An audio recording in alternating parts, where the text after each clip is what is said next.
Hello, everyone, and welcome to Hit and Hustle from IrishSportsDaily.com. I'm your host, Greg Flamong, and with me, as always, is Jamie Uwayama, Mr. Jamie University. It is Thursday, January 18th, and we're going head first into 2025 recruiting today, Jamie. We haven't really talked 2025 recruiting yet, and this is kind of a kickoff to that into the off season. Things just really starting to heat up. Notre Dame's already had 14 commitments, so the coaching staff has they've gone headfirst into 2025 recruiting already, but this is kind of our kickoff to that. So we're going to talk about that. Notre Dame's got a huge Junior Day showcase coming up this weekend in South Bend, when you got a lot of really talented recruits on campus, especially this corner class. These corners, Jamie, they've got some real dudes coming on campus this weekend, and we're going to talk about those guys. We're going to talk look at some highlights of those players. And then we're going to talk about the 2025 recruiting outlook. So thank you, everyone, for tuning in. If this is your first time catching us, or if you watch us a lot, you haven't done so already, please subscribe to this channel. Please hit the like button on this show, and please hit the notification bell so whenever it is we are going live, if you prefer the podcast format of this show. Links to that pod are in the description below. Jamie, the Notre Dame football team is looking to upgrade their roster. And what you can do to upgrade your wardrobe and your dress shirt game is head over to ESQclothing.com, which is founded or was created by Notre Dame alum Ga Wang.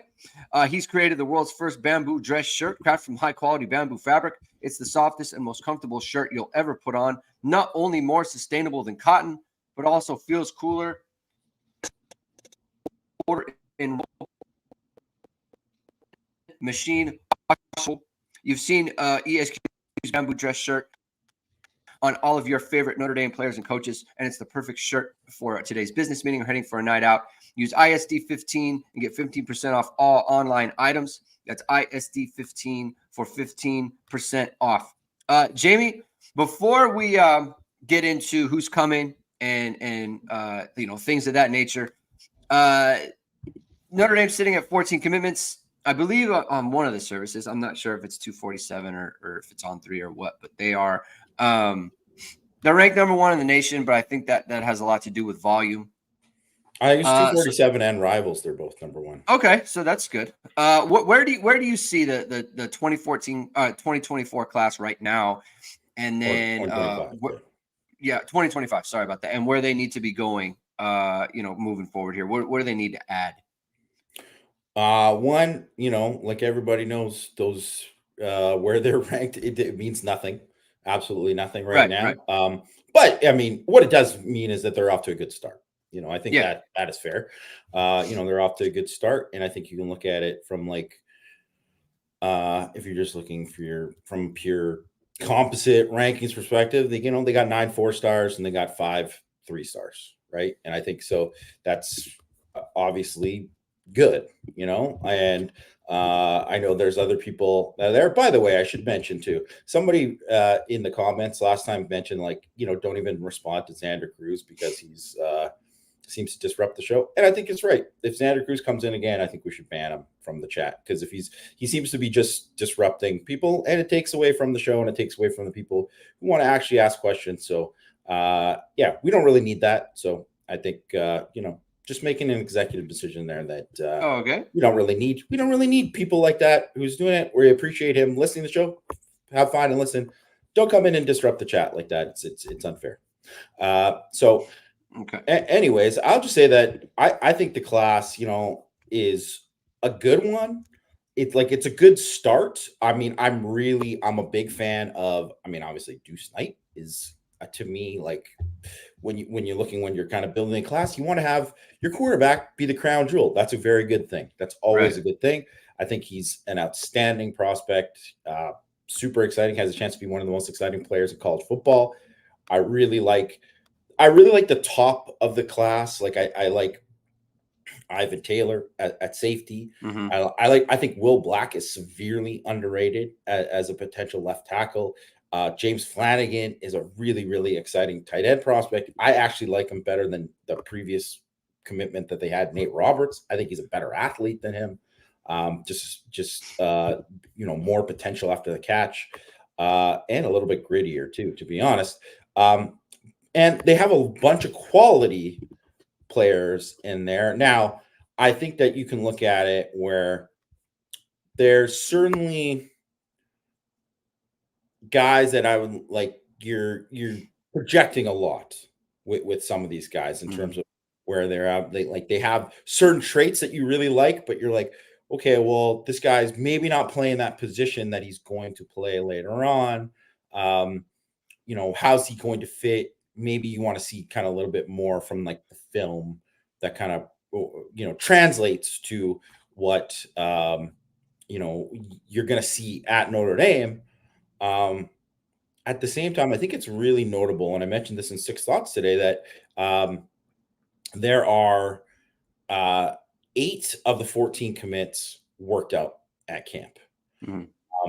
So they were there last year, right? They were there last year, and so it's not just that you go there and you earn offers. That certainly happens, but also too, a lot of times these guys have offers, but they decide like, okay, we're not going to push for this guy, or we are going to take him, or this guy becomes a priority or he doesn't.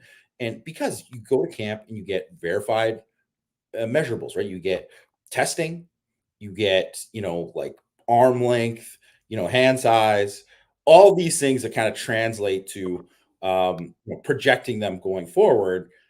Plus you get coachability, how they fit in, how these guys work, how they respond to kind of adversity in camp. Maybe they have a good rep. What's the next rep like? All of these certain things. And that's something that I just think just really is, important to remember with a lot of these guys where, over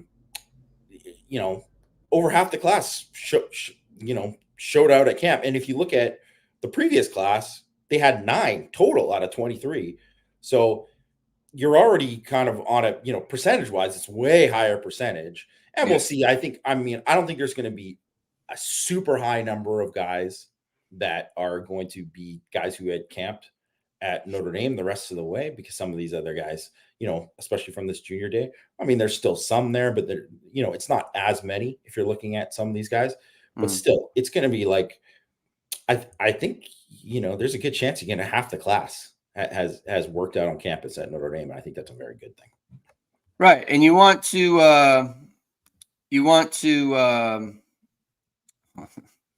of course. Yeah. All right. So, you want to be able to look at these guys, right? And you want to be able to, you want to be able to evaluate them, and you want to be able to, like you said, get eyes on them, right? Like that's the best thing you can do, right?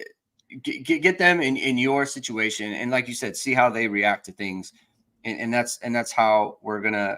That's a good way for the staff to operate, right? So you want to do that, right? And that's why it's important to get these guys on campus, right? Even like the players who are just kind of like no-brainer takes, like you want to get them on campus too to see how they interact with the coaches, with the other commits. Like there's a ton of commits that are going to be on campus this weekend. How they fit exactly. So you want to get guys like that, around the team, around the program, and in the fold, and things of that nature. You talked about Deuce Knight. Let's throw up some Deuce Knight highlights right now. And here's the thing, Jamie. Like Deuce, the thing about Deuce is like you look at him and it's like, man, that's what an athlete, right? But it was hard for me to project him into the kind of offense that Notre Dame runs ran, I should say, under like Jared Parker and Tommy Rees, what they were doing before, right? Now that they have Mike Denbrock around, now it's like super easy to see how he would operate in that kind of system. So we'll throw up some highlights here. You're going to see a lot of passing. Obviously, this is a play action pass. You're going to see the athleticism, the ability to run, the size, right? How dynamic he is, right? And so there's like so much there, and it's just like you can absolutely see this working out in a Mike Denbrock system. Some of the sets they're doing, he runs some zone read stuff where he's the quarterback on the run play. The only thing you don't really see out of him, or at least like I didn't see, was like a lot of work in the RPO game, right? So he's going to be a little green in that area, and you're going to have to work with him on that. But some of this other stuff, Jamie, it just pops. It's just the type of athlete that he is. Yeah, well, last spring, so this is last spring, so a year ago, he ran a 4.53 40 and had a 41.9 inch vertical. Yeah. And name me another quarterback who has those kind of testing numbers. They're just it's not there, right? So Yeah. I think when you're talking about, and you see it obviously hit with him as a runner and kind of his dynamicism, is that the right word? I think that's right. I think that's right. Okay. We're calling it good. Anyways, you see his dynamic ability to run the football. And when people say, like, well, Mike Denbrock's not going to have Jaden Daniels, this guy kind of is Jaden Daniels, like Right. in that sense as an athlete. And I think you see like those kind of throws too, where you're like, this guy's just not a runner. You see the touch. I think one of the things that kind of stands out to me from his junior film, and I don't think one thing I would say that is kind of a knock against him is I don't think he throws the ball on the move as well as I would like to see him, especially for a guy who I think can get out of the pocket. So I think mechanically there's some things there that I think he can kind of improve. Like maybe he tries to kind of place it a little bit too much when he's outside of the pocket. But I think inside the pocket, I see a lot of throws where, man, he makes a really lot of like good ball placement throws where like this is the only spot this guy can catch it. And you're like, wow, that's a really good throw. Where you like, maybe you look at, if you just look at it offhand, you'd say, man, that's not like the most accurate throw, but it's like really low and away was like where it had to be because of the coverage. And that's like advanced stuff. That's really advanced stuff. So that's, to me, I think probably one of the most encouraging things is that you see that kind of thing with his arm and his accuracy that are, better than certainly than most, athletic dual threats like him. Yeah. And I think there's a difference between raw in terms of like going through progressions and the types of route concepts that your offense is running, in raw in terms of like being able to throw. So I don't think he has a problem throwing the ball. I don't think that's the issue, right? Like you said, he'll put the ball where he needs to put it, It's just that I don't think they run the kind of offense where it's like he's going through multiple progressions, right? And that's fine. Like that's a lot of high school players. And obviously that can be made up for in college and with the fact that he's such a good athlete. I mean, the size too. That's the other thing. It's one thing to be like an athlete. It's another thing to be that big. Like I think you see some guys in the pocket, like like he had like a national level. I think it was high jump or triple jump. He had some jump where it was like, I was like, dude, this he's like third nationally in like the high jump or something. Like he had some crazy. Yeah, so he had some crazy metric, and it's like, dude, that's a real athlete. So it's just like that's a good start to the class. Here's the other part with him. He is very much out front in terms of being the face of the 2025 class, right?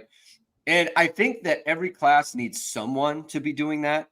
When it's the quarterback, that really helps. And so he's going to be on campus this weekend. So that's a big deal, right? Again, getting him around the other recruits. He's a committed player. He's all in at Notre Dame, right? So far, right? From everything we've seen, things can change, but from everything we've seen with him, he's all in on the program. He's all in very much involved in recruiting. Yeah. Marcus Freeman and Mike Denbrock, very involved in recruiting. He's talking to guys. So when you have the quarterback who is just kind of the Pied Piper of your class, that really helps. That really, really helps. Bobby S. asked the question. This is a good segue into the offensive line conversation. Chances the four-man O-line class is Black, Strebig, Augustine, and Lang. Are they all visiting this weekend? Let me just check. I know a couple of those guys are definitely visiting. There's one that I'm not sure. So Lang, Augustine, Strebig. So they all should be on campus. They all should be around, barring some change. I know there's been some weather issues for some guys, which, by the way, just kind of a heads up to everyone listening. If there are some scratches because of weather or for travel issues, then that's kind of what it is, right? Yeah. So it's just that's not abnormal, and I think on mostly it doesn't signal anything. Like I know Dalen McCutcheon, Christian reported yesterday that he was sick. He wasn't feeling very well, so he's probably not making the trip. But that's not an indication of anything. It's just practical stuff that comes up. But so let me put up the question again. The 4-line class of Black, Strebig, Augustine, and Lang. What do you think the chances are of that, Jamie? And let's just, hypothetically speaking, let's just say that those guys are all in fold. What kind of O-line class is Notre Dame looking at in that situation? Well, I think I think this is obviously like a huge weekend to kind of determine whether or not that could be, that could be the class. I certainly think Strebig is the one who's kind of bid to a million places. I mean, he's went out to visit USC during the season last year. He's like gone down south to visit places. I believe he's gone to like all of the big powers in the Midwest and all that kind of stuff too.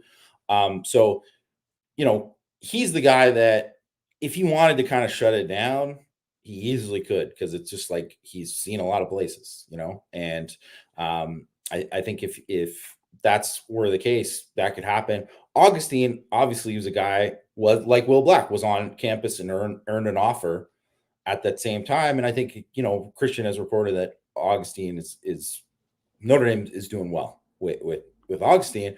Lang, I don't know. I'm not sure how well, whatever. I don't know if you heard more on him than me, but I mean, certainly I really like him.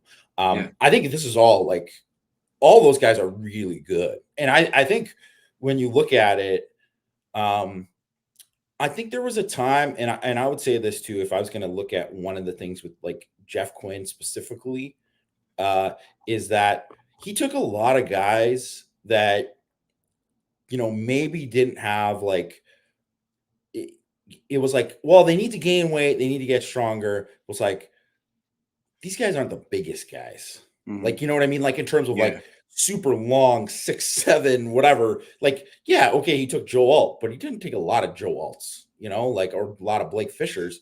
Mm-hmm. There were guys, Christophic types and Carell types and guys that are like kind of maxed out of where they can get to. Like, Zeke Carell isn't going to, he's been at where he's at for a long time. Right. Yeah. Same with Andrew Christophic, which I totally will say Andrew Christophic, man, I just have, because I used to be one of these guys who was like, taking protein shakes at like 2 a.m. to try to gain weight. He seems like he was a guy who really worked hard to put on the weight, because he does not have the natural frame that some of these other guys do. So, kudos to him, but he also is just not a guy that, if you look at compared to a lot of guys in the NFL, there's not a lot of guys in the NFL built like him. There's guys that are just bigger human beings. And all of these guys, and I'll shout out Augustine, because if you look at him on film, you're like, man, this guy's skinny. Like he's pretty skinny. But if you've seen him in person, and I've seen him in person, he's a big dude, and he's going to get a lot bigger, and he's got huge hands, and he is going to be somebody who carries 310 easy, maybe 320, right? Like, and it's the same thing. Like Lang is looks like young Joe Alt, right? And Strebig is already a big dude. He's the most college ready size wise, and probably technic wise, just in terms of just like where his game is at. He's probably the most college ready. But I would say guys like Black and Lang, I think, have like just extremely, extremely high ceilings. And all of these guys can play tackle. So that's the other thing. All these guys can play tackle, but I also don't see that some of these guys wouldn't play guard and be a good guard, and maybe like start a guard and then move to tackle or something like that.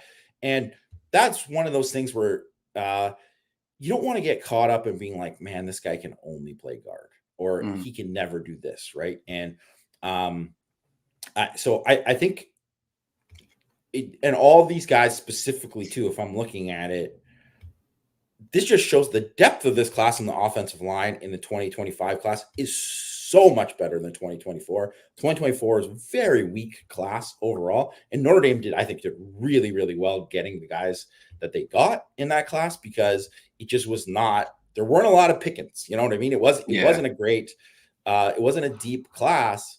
Definitely not in the Midwest either. Right. And here you just got a lot of guys that I think, obviously Black and Augustine are out east. Black is originally from Canada. Black, I just think is super, super underrated. I think he's going to be a very, very highly rated prospect before it's all said and done. I mean, I wouldn't be surprised if he's the highest rated prospect out of all these guys when all said and done. And I just really like the athleticism of the group, just the frame and the size of all these guys. And I think it has a chance to be, if you take those 4 guys, it's a very good chance at least 2 of them are going to be studs. And so the importance of, like, they're all on campus, right? So they're all going to be together. This is the importance of having, like, Deuce Knight as well. Yes. Like, he's there. The 2 running back commits are going to be on campus, right? So you have your quarterback is there. He's pushing for everybody. You have the running backs. It's like, this is who we're going to be blocking for. And then we're all here together. Like, this could be our group, and you start having those conversations, right? And then that's kind of the importance of having all these people on campus at the same time. So that's going to be something to monitor. And you're going to want to stay locked into IrishSportsDaily.com, because there's going to be a ton of updates from this. Christian and Matt are working tirelessly on getting updates on these guys and finding out, talking to them, talking to people close to them, talking to sources at Notre Dame. So that there's going to be a lot of information. So make sure to stay tuned in, IrishSportsDaily.com. No better time to sign up. Here, let's start. We've gone 20 minutes here, and I'm ready to talk about Dallas Golden. All right, now, Jamie, look. All right. It takes me a long time to get into, like, the next recruiting cycle, right? Because of the way that I am, and what, especially you and I do for ISD, is like, I'm very focused on the current team and game film and portal guys and that sort of thing, right? So I'm very focused on that. And once the bowl game ends, that's when that's kind of like, okay, like I need to get into recruiting for the next recruiting class, right? So it takes me a little bit. Obviously, there's names that I see, but it's like, all right, people, Dallas Golden, right? So, but you told me when we planned for this week, you said, hey, we're going to talk about 2025 recruiting. So the last few days, I've been looking at guys, okay? First guy I looked at was Dallas Golden. He's good person to start with. Listen, he is the most important. I don't care if this, I don't know if this is a hot take or what. He is the most important player in this class, period. I knew you were going to be a fan. This guy, he does everything. And when I say everything, and first of all, kudos to his coaches, because they really come up with, like, a lot of ways to use him. They use him, and he's a wildcat quarterback. He runs, like, inside stuff, like he's their goal line guy. They just run toss to him. They'll put him outside on just like an I formation. They run him there. They'll put him in trips in the slot. He does wheel routes. He's done screen routes. He plays corner. He plays safety. He's returning kicks. And the thing is he does all these things, and he's amazing. Playmaker at all of these things. And I'm going to tell you right now, and everyone knows it's coming. Okay, they have it. I asked Matt, it's like, where did Notre Dame want him? He said corner. No, he is not your corner. You can play him at corner. You can play him at nickel. You can play him at safety. Play him on offense, Jamie. Play him on offense. He is. Look. You get a guy like this, and let's. I'm gonna run the tape. You get a guy like this in your program. You use him in as many ways as possible. I mean, this is a true elite playmaker. Just instincts for every position. And that's something that really stands out to me. And, like, this is what I noticed about Kyron Williams as well, is you put him, and when he was in high school, you play him at safety, and he's make instinctual plays at safety. That's a football player. And that Dallas Golden here is a football player. He's got an elite name, right? So I'm all in on Dallas Golden in 2025. Notre Dame needs to make this happen, Jake. Well, I'm very high on him. I mean, I would agree that I think he really is one of these guys, that, I mean, I'm not Greg where I'm like, get Kyle Hamilton, the snaps at receiver. Yeah. But I definitely think that a guy like Golden he could play offense or defense and be a great player. Yeah. And there's not many guys that can be like that, right? Like I really do think that. And I'm not talking about the Travis Hunter. The Travis Hunter thing is ridiculous. Like in a good way, like, that it's extremely impressive that he's able to be an elite receiver at an elite corner, I think. And I don't know if Golden can quite do that, but I will say that if, I think one of the things is at receiver, just where they're trending with receiver right now, it doesn't we don't really know how it's going to go at receiver right now for Notre Dame in the 2025 class. I think that's it's murky. It's murky, right? And obviously they got a new coach there and things are working themselves out, and we got to see, and it usually ends up working itself out okay, except for when Del Alexander was here, and then it did. Yeah. But typically it will. And I think that, but this is a guy that I do think that you take and you say, where do you want to play, man? Because he literally could be that guy anywhere. And I personally, for me, Greg, I do think he could play corner, but I like him at safety. I do too. Agree. I like 100%. 100%. He's not, to me, you want him as involved as possible. Yeah. You want someone like him around the ball a lot more than like Ben Morrison. Like Ben Morrison, he can go through a whole game and it's like he's not really doing anything, but that's okay because he's not supposed to be, right? Like you're just not going to throw it to him. Whereas like Dallas Golden, like you look at Xavier Watts, they are going to put him around the ball. Like there's no getting around it. You want to put your best players in the position, like play him at nickel. Yeah, I was just gonna say, I think nickel is somewhere where you could see him because he has the man coverage skills. He's got the short area quickness. This guy is a guy who could cover slots, and I mean, I'd love to see this guy blitz and just be involved because I really think he's that kind of player where he's just a ball player. He's just a ball player, and you just want to get him around the football as much as possible, like you said. Yeah, just special football player. And so, listen, hopefully Notre Dame can make it happen. They need guys like this in their program. I mean, just a special, like he's almost like he's 6 foot Sean Crawford, like just coming out of high school. Like Sean Crawford coming out of St. Edwards was like, this guy's unbelievable. It's just that he's smaller. He's like 5'8", right? Yeah. Dallas Golden, 6 foot guy. Need guys like him in the class. Another corner who's going to be on campus is Mark Zachary. I bet it's from Ben Davis, I believe, in Indiana. He's smaller, stud. I mean, he reminds me of Kavari Russell a little bit. Just that type of player. He has that type of burst. He's like. You watch his highlight tape, like he's around the ball constantly. Yeah, he's always incredible like ball production. The ball is just like popping to him on fumbles, things of that nature. He's not the most physical guy. That's kind of why I compared him to Kavari, because Kavari did make tackles, but it was just kind of like, hey, I need to. I don't think Mark Zachary is like a super physical player. But man, he's like a cut tackler. Yeah. Really good football player, though. Really good corner. I really like him. To me, he's like a top 100 level prospect. And I would say that, just as a guy, like, he plays a lot of off coverage as a junior. He played more press as a sophomore, and you could see him. This is a guy who can play press, right? So he can play the boundary. I think he can play the field, so he can play either side. Just incredible, just short area quickness, could really just kind of plan and drive on the football. And I do like him a lot. And I think that,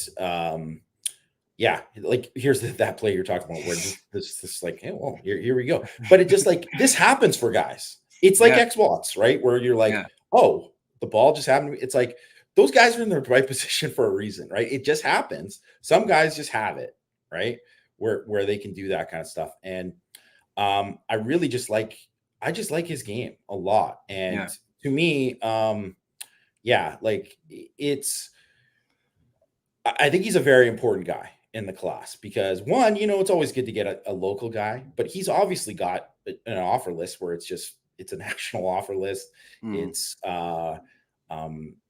really just obviously top programs in the country are after him for a reason. And to me, he just looks like a Mike Mickens corner, if that kind of makes sense, right? Yeah. Like he just looks like a Mike Mickens corner to me. Yeah, just he's fluid, turns and runs. And here's the other thing: the program we use to do our pods, like there's a limit on how long you can run your videos are. So it's like he's got a whole like 5 minutes of his highlight tape is offense. He's like a really good offensive player too. There's a play in there where he's just like it shows the time of game, in kind of the bottom left, which is like really helpful, and especially if you're watching tape, like you're breaking down an actual game, not looking at highlights. First play of the game, they run a go, he catches it, and it's 80-yard touchdown on the first play of the game, right?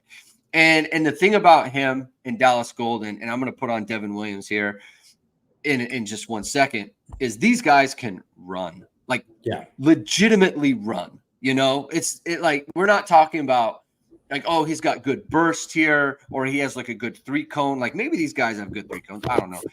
But man, if you get them out in the open, they can accelerate to the ball. They can go get it, especially Devin Williams. Devin Williams is a really good ball player, man. Here's the thing about him.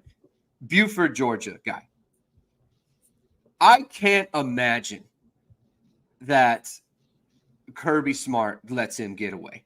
This guy is you make him a priority because he can really, really run. His ball production is good. He's a guy where it's if they got Devin Williams and Dallas Golden in the same class, then Devin Williams is your nickel because he is the smaller guy. I could absolutely see him being souped up Thomas Harper, and just playing in that spot there on offense. The way that he can accelerate and track down a ball offensively is special, right? He is a special football player. Let's put it up here. I just I have a hard time comparing him to a Notre Dame corner recently, right? I think he's a better just kind of better athlete than Julian Love, right? Much better athlete than Julian Love. I think he's more dynamic than Troy Pride was. Offensively, he is just he's just a special offensive player, Jamie. What is your take on him? Who do you think is similar to him in terms of style and ability that Notre Dame has had recently? I mean, probably Ben Morrison is yeah. He's a little bit smaller than Morrison. Yeah, but I would just say just the ball skills where you can just see where you're man, this guy just knows how to win when the ball's in the air. Yeah. Right. And I think you see that obviously with him on offense. You see it on defense too, right? Where this guy just has a knack for finishing through the catch, just and has this. There's something to, Buford, obviously, for everyone who's kind of aware, obviously you see the ball skills there, but for everyone who's aware, it's a very good program in Georgia. And it's just one of those things where obviously Notre Dame's not landing a ton of kids out of there. Jake Pope, I believe, was also a Buford kid who ended up going there. But it's funny because Jake Pope was also a guy who played both ways. First of all, I love when these guys, they get them to play both ways. Because first of all, you're helping these guys for the next level, because being able to play receiver and get receiver skills and learn those kind of things makes you a better corner, right? Just like playing corner makes you a better receiver, right? All these things they're very much true. And I thought it was one of those things where Pope, the one thing that he was really, really good at was tracking the football. And I think that's the thing too, right? Because that's what reminds me of Ben Morrison too. This guy tracks the football incredibly well. Just when the ball's in the air, he's an outfielder, center fielder, tracking it down. And that's really kind of what it's about. Also another kid who worked out at Notre Dame, right? So who obviously, I mean, they were gonna whatever, didn't matter. Like his film was good enough. I don't think they needed the validation for it, but it also just it is one extra little thing to add there, bonus there for him. Is he's a guy who worked out at Notre Dame, looked fantastic when he there. Obviously, was a guy that Matt was able to see in person and was incredibly impressed with. I mean, it's going to be tough to land him. It's always tough when you're like, this guy's an elite corner out of Georgia. But I think the thing is that this is where you kind of want to get to, where you're playing corner. All of a sudden, Notre Dame is going to go on a run here of putting corners in the league. Mm-hmm. And, because Cam Hart's obviously going to go this year. And Ben Morrison is going to be a first-round draft pick in 2025. I mean, Christian Gray is going to play in the NFL. Yeah. Jade Mickey has a shot to play in the NFL. We'll see what happens with Micah Bell and these other guys too. But like, there's a lot of talent there.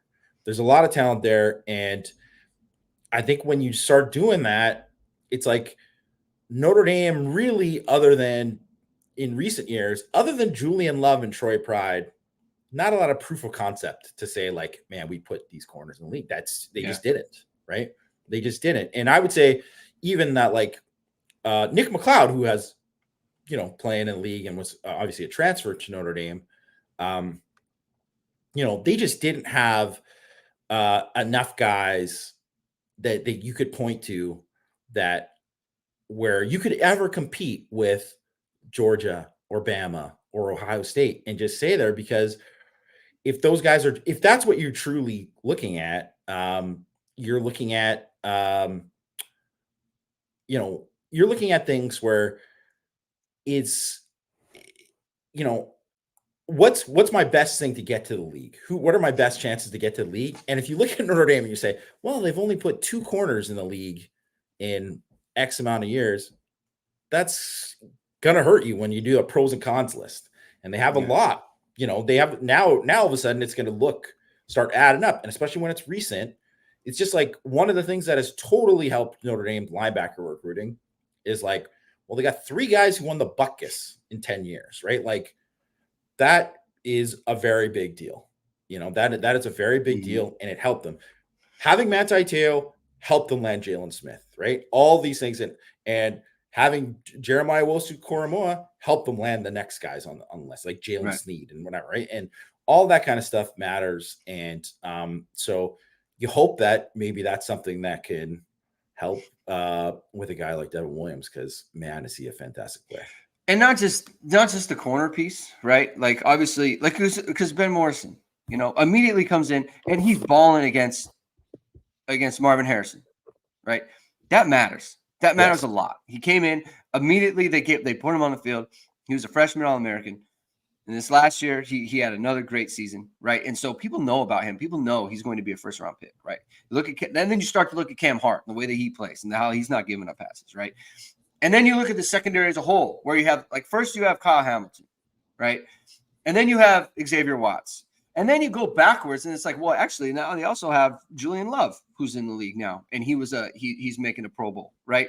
And you have, like you said, you have Nick McLeod, who played at Notre Dame, and then you have Alohi Gilman, right? So like these guys you're starting to like, man, they put a lot of guys into the pros in the secondary, right?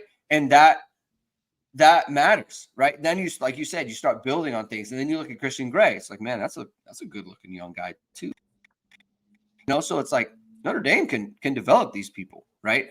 And so that's the kind of like the juice, as I like to say. Like there's a lot of juice about Notre Dame in their secondary. Adam Blair says if we can get Devin Williams, Mark Zachary, Creed Thomas, and Dallas Golden, that's the best quarterback class in the nation. Mark my words. I don't think that's even controversial to say.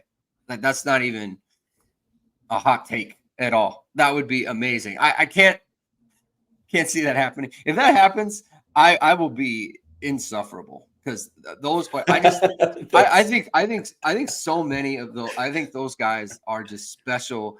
You heard it here first. Get it done, Mike Mickens. We need Greg to be insufferable. I will be insufferable because he'll be giddy for months if this happened. Get it done, Mike Mickens. Listen, and you know what? Congrats to Mike Mickens, man. Appearances matter, right? They do, and the way that he has presented his group. What were you gonna say? I was gonna say the other thing, because somebody else mentioned that Nick McLeod was already developed at NC State. I mean, I think he played well at NC State, but I personally think that his season under Mike Mickens was probably the best that he played in college. So there's that. But I also say that Mike Mickens gets deservedly so the credit for guys like Sauce Gardner too. And that's always something too that Sauce Gardner, Kobe Bryant, guys who are playing in the league right now that Cincinnati developed, that helps too, right? That helps too. Just like how Mike Denbrock gets to kind of ride that Jaden Daniels thing for a little bit here, right? Like that's true. That'll happen. Yeah. And so Adam Blair talks about Ivan Taylor, Ethan Long, who are already like Ivan Taylor, top 100 safety, right? Why wouldn't he go to Notre Dame? They're putting in great players in the league. They've got great players playing on their football team. Xavier Watts, 3-star wide receiver, wins the award for Defensive Player of the Year in college football, right? So those are appearances, and appearances matter, and they can matter to the Notre Dame football team, and they can matter to your website, Jamie, or your highlight tape or anything like that. And if you want your appearance to matter and improve, then head over to VSRMediaCompany.com, which is founded by Notre Dame football pregame host and Emmy Award-winning anchor Vahid Sadrazadeh. VSR Media provides professional and cinematic video and photo. Whether you're looking for a collegiate or pro-level highlight reel, have a personal story to tell, or are aiming to diversify and grow your business, VSR Media specializes in short and long-form video storytelling, social media management, and website design. VSR Media also captures professional headshots, senior and sports photos. Contact them at VSRMediaCompany.com. Mention Irish Sports Daily to receive 20% off your first project. Visit them online or give them a call at 574-800-9106. Another player I want to talk about who is going to be on campus is Damian Shanklin.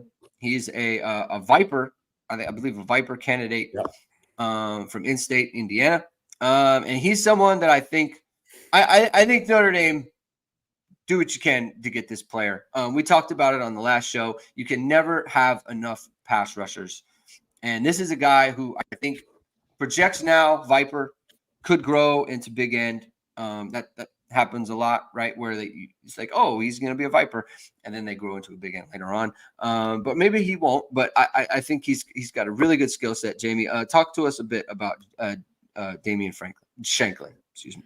Yeah, I mean, I think too, when you're looking at where they're at with the edge guys that they have in the class, I think some of the other guys are, longer, have the kind of bigger frames, probably a little bit more traitsy in terms of just physical size. Yeah. This guy's film is a lot better. First of all, you see that violence coming down there on the trap block. I mean, great first step, big time first step, but he's just got natural pass rush ability. And you see it with just the ability to kind of just to run the hoop, to turn the corner, to finish, accelerate to the quarterback. Lateral ability, and the ability to kind of redirect and have reactive athleticism is massive. I mean, it's one of those things where it's very much like a basketball, being a defender in basketball kind of thing. And people think of like DBs and stuff, but the reason why there's defensive linemen that can finish and there's others that can't is those guys. It's the guys with reactive athleticism. The spin move, Jamie. Yeah. The spin move's nasty. Right? And he just has natural ability and just an understanding of, a guy opens up the gate while I'm going inside, right? Like it's just one of these things, because you just don't get it unless you've done it. But there's just so many guys that just have tunnel vision when it comes to rushing the passer, because they're always overthinking, and they're thinking, okay, I got to do this, move or whatever. And there's other guys who can react and do extra and finish.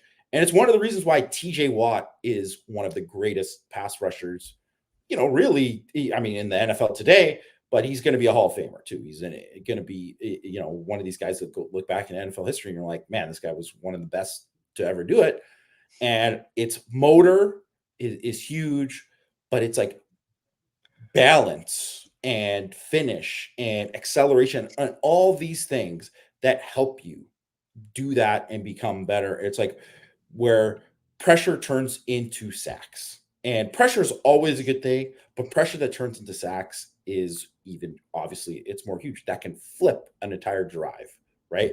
And so I think Shanklin's got that. And if I was going to compare him to the other guys in the class, like I personally, if you look at, say, CJ May, who I think CJ May has, this guy has freakish traits. Looks like he's going to be a dude, but he's not as good of a ball player as Shanklin is. Not right now, at least. Maybe he will be later on, but Shanklin is better than him. Like, and because of that, it's like, I think, it's one of these things where people say, like, and I don't know if I always agree with it, where they're like, well, that the traits or the athleticism that sets the floor. I don't really believe that. I'm like, their floor is the ability they kind of walk in with and what they already have and what you can kind of build off of that, because the ceiling is what can you do with all of these traits, right? And Shanklin is already, to me, a guy who's going to be like a high floor kid and still high ceiling. He's still got a lot of room to grow too. I just really like him. I think he's an important guy in the class. It's like guys, some guys, when they're like rushing the passer, you see like they're thinking of a move that they want to do, right? And they're not reacting to whatever. Like, there's some guys have moves in their arsenal, but they can't do them unless they're thinking of it. You know what I'm saying? And sometimes it hits and sometimes it doesn't. Whereas other guys like Shanklin, seems like you're talking about, and just the way that he like reacts to things, right? It's like he can pick out his move or his movement based on whatever the offensive lineman does, right? And so that's like truly having a bag, right? Where it's like, hey, I have this ability here, and if you're gonna jump me out here, then I can spin inside, or I can rip inside, or I can give you a little shimmy inside, right? Like he always has everything, it seems like, in his arsenal available based on whatever the offensive line does. And that's obviously what you want, right? Like that's the key to being a great pass rusher, is being able to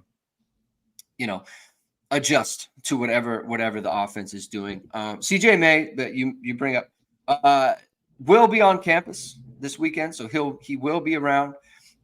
Important to get him on campus because I feel like there's been a little rumblings around him, like he's taking visits. I think did he recently go somewhere? Visit, or there was rumor. I don't know if he did or not for sure. Yeah, so but there's stuff, we're monitoring, right? That stuff we're kind of monitoring there. So it's good to get him back on campus, right? And just kind of solidify, like, this is why you chose Notre Dame in the first place.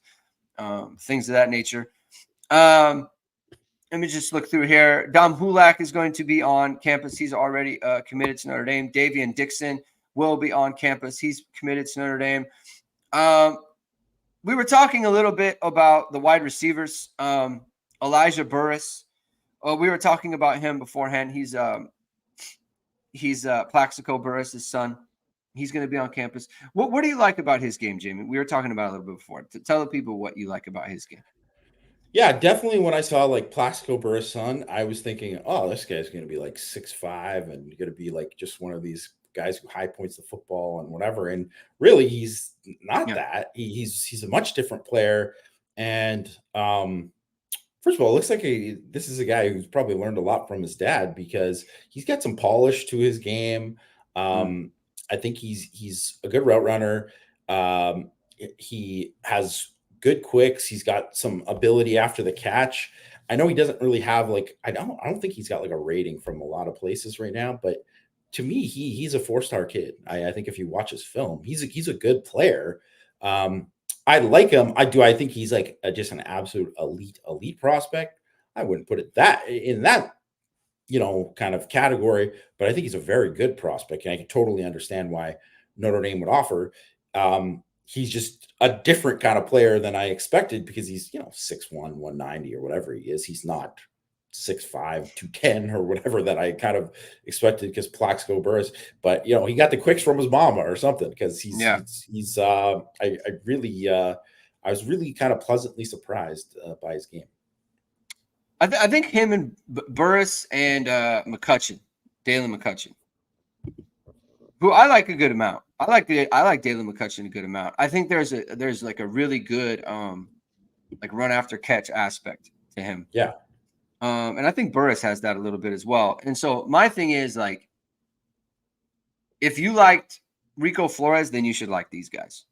Because I think they might have a little bit more than him in terms of just like after catch stuff. Like Rico had some after catch runs where it was like he ran a crosser and they didn't cover him, and so he ran for yards, right? I think those two guys, like, you could run screens with them and they can weave through traffic and they can make plays, right? I like the fact that Rico was polished coming in. I think Burress has similar polish to him. Yeah. And so, but you do have to, I think you do have to compare that. Like, you do have to find a way to get some like legitimate speed in the class too. Because I don't think either of those guys are like, no, they're not like, they're stretching the defense. Yeah, I agree with that too. And I think that is something that if I'm looking at kind of where they're at, especially because, if Jerome Bettis Jr. ends up in the class, he's not like a dynamic speed guy either. He's a boundary guy, big bodied, good contested catch guy. I think I'm not 100% sure if he's just not going to be a guy who has that much ability after the catch, or the type of offense of what he's asked to do doesn't allow for it, because he doesn't really he catches the ball on comebacks and on, back shoulder throws and fades and, just little stop routes and whatever. He is not like you said with Flores in open space. Certainly too. I mean, I think if that was somebody different than Rico Flores, or if Jaden Greathouse was catching some of those, because I think we saw some of Jaden Greathouse when he got that room, he was took some of those to the house, right? I think the one, Flores had the 160-yard play that I'm like, it just looked like me and you might have had 40 on that play, right? Well, you're getting the minimum. Yes. You're getting exactly what was available. Yeah. And you're always looking for someone who can get you more.